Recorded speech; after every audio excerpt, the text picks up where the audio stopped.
রাতের খাবারে বানাচ্ছি বরবটি বাটা, ঝিঙে পোস্ত, কমলি শাক ভাজা। সব কিছু ধুয়ে রেডি করে নিয়েছি। কড়াই গরম হয়ে গেছে, কড়াইতে তেল দিয়ে দিচ্ছি। প্রথমে আমি বরবটি বাটাটা করে নেব।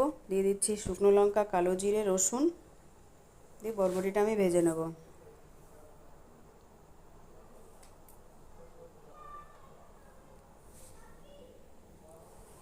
প্রায় ভাজা হয়ে গেছে বরবটিটা, আমি নামিয়ে নিচ্ছি। কড়াই ধুয়ে আবার বসিয়ে দিয়েছি।